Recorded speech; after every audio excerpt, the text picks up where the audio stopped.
Hey guys, Dennis back with a brand new video. So we're going to be doing another tool review, and today we're going to be reviewing the Paslode framing nailer. So this is what the box looks like. And this is a CF325Li 30-degree framing nailer. The Li is for a lithium battery. So this does come with a small lithium battery here. It comes with a charger, comes with an Allen wrench, comes with your nailer. It does have instructions in here. I'm not quite sure on the full charging time on this. I will research that and I'll drop it down in the description. But let's move this all aside here. And I'm going to show you the nailer here. So basically, to load the nailer, all you do is you pull this back here, and I believe there are some nails in here. There they go.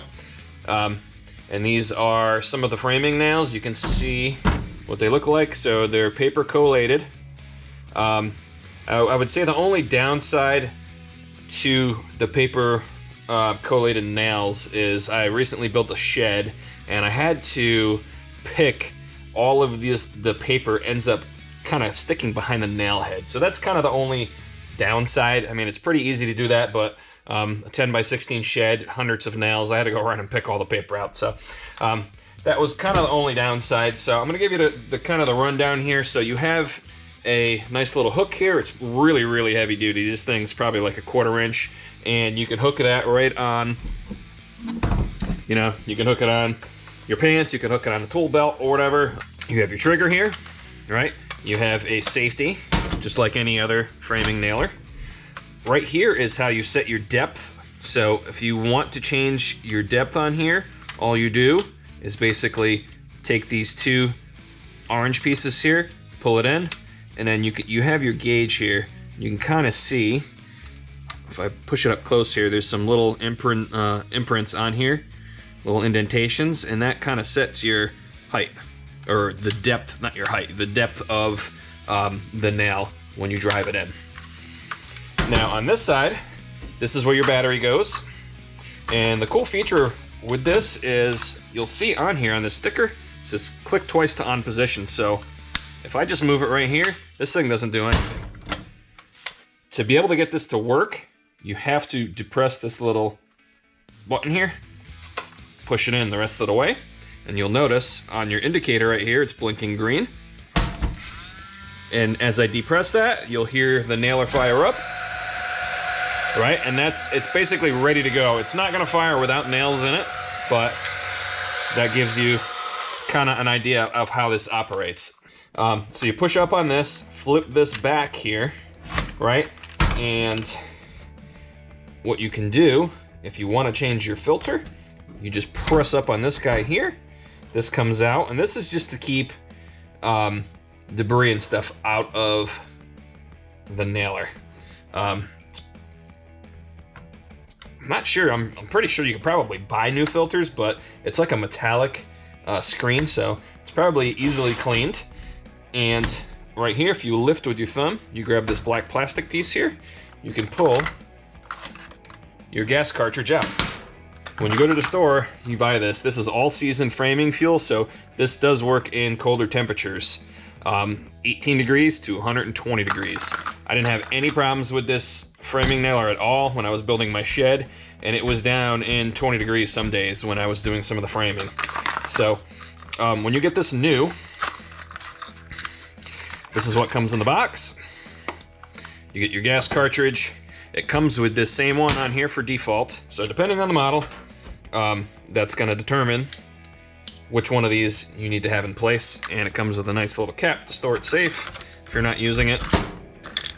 These are about 13, 14 bucks in the store, and I'm pretty sure you get well over 1,000 shots with this one cartridge, right? With the plastic nozzle up. This little piece sits on top of there, right? Now, when you go to put this in, there's these little metal, kind of like little guides there. Those go in right here. You press that in, and then you press down, and it clicks in place. And that gas cartridge is ready to go in here now. So let's talk about nails real quick before we go and show you the operation. So there's a bunch of different styles of nails you can buy in the store. They'll typically come like this in these cardboard boxes here, and you'll see 30 degree. So this is a 30 degree nailer. So these will work with these. They give you the diameter of the nail and the quantity and the length of the nail. So these are 2 3/8. The packages that have this like kind of like lime green color on them are galvanized. So if you're nailing anything on the exterior that may get painted or whatever, you want to use these galvanized ones because they will rust otherwise.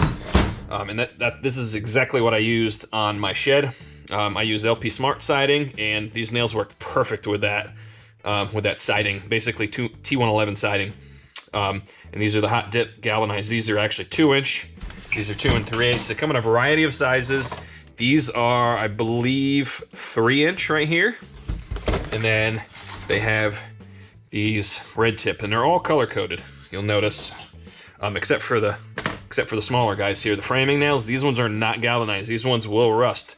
And when I was framing out the shed, in between, before I got the shed enclosed, all the framing that I did for the walls and everything, some of the nails did have surface rust on them. So keep that in mind when you're buying your nails.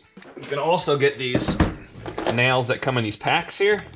Packs of 1,000. They also sell these boxes a lot larger too, like 2,000 count, I believe. But when you buy these boxes, it will come with a brand new gas cartridge. One more accessory that you can buy for this, they do have like a lubrication oil that you can buy if you want to, make sure you keep your nailer nice and clean and whatnot. So let's go over operation. Load nails. I'm going to actually load these here because it's a little bit longer. So you can see the slot here, and you want to match the angle here, right? And then all you do is you just put it in the slot here. Sometimes I get stuck depending on if the whole length of this is kind of like bent a little bit, but you can kind of normally work it in there, and then you just press this button here, and it's spring loaded. It pulls the feed section in here, so it makes sure that your nails are always in and chambered and ready to be fired. Now, when you get down to a certain number of nails left, you'll see this. It says reload on here. That's kind of just a visual, but when you're framing, you're not really noticing, right? This thing will shut off if you get down, I think, to like 3 or 4 nails. And I didn't happen to notice if this blinks red when that happens, and I didn't really dig through the manual too much, but you will know when it's out because it's not going to work anymore. All right, so I have 2-inch nails in here. Hearing protection, safety glasses, very important. This thing is kind of loud. So I suggest, like, when you're not using this, to pop this out to the off position here just to make sure it's safe. When you're ready to use it, put it in on. And I believe our depth is actually all the way out right now. And to use this, you simply just depress. You'll hear that. And it's ready to go. So you'll notice that didn't drive down all the way, right? If I want to set, right, and I'm going to keep my hand away from the trigger when I'm doing this, you can also pull the battery out. But if I want to set this down a little bit deeper, I'm going to drop it down 2 settings here. It will click in place, and then we'll shoot it again. We'll see what happens. It actually drove it so far that it actually broke it. Let's try on this side here. That one was probably a little bit dry of a piece. Alright. So you see how far that drove? So if I want it to not go as far, all I do is I pop this up one section, make sure it clicked in place.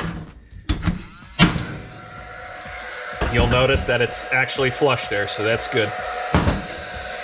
And you're not getting this apart. I mean, and these particular 2-inch nails have like the ring shank on them. You're not getting them out very easily once it's together. Now, let's grab this. Hopefully it doesn't split this here, but let's grab this piece of pine. I'll just show you how easy it is. And this is that paper I'm talking about, right? So if you're doing, not really finish nailing, but if you're nailing siding on like a shed, you have to contend with that. I didn't have any issues painting over these nails so far. I mean, it's been probably a few weeks, and I haven't had any like paint adhesion problems on these nails. I guess we'll see over time, but let's check this out. That's on there. That's one nail, a 1 2-inch nail. I can't even move that. So very, very nice. Weight-wise, it's not too heavy. I think it's actually probably lighter than a traditional like pneumatic air nailer. And you can fire this thing pretty quickly. Let's show you with the longer nails here.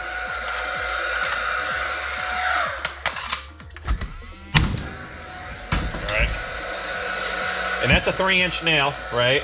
And I have it so it's shooting and almost flush, and you can see that I do have a little bit of a bit sticking out. So you want to keep that in mind when you're framing with this. You want to have your depth set just right for your situation. But there's one nail. I can spin it, but to get this thing off, it ain't happening without a hammer. All in all, great tool. If you don't have an air compressor and you want to invest in the Paslode, I believe it is probably a few $100 for one of these. The gas lasts a long time, like I said. The nails are probably a little more expensive than a conventional pneumatic nailer, but you get what you pay for. They're really high quality nails. I didn't have any problems with heads breaking off on any of these nails, like you do on some other nailers, like coil nailers and stuff. But if you're interested in buying one, I highly recommend it. Thanks for watching the video, guys. Be sure to hit that like button, hit that subscribe button and bell button so you don't miss any new videos that are coming out. If you have any suggestions for other tool reviews that you want to see, let me know. I have a ton of tools. I'm going to try to go through and pop videos up every once in a while in between all the DIY videos and whatnot. But thanks for watching, guys.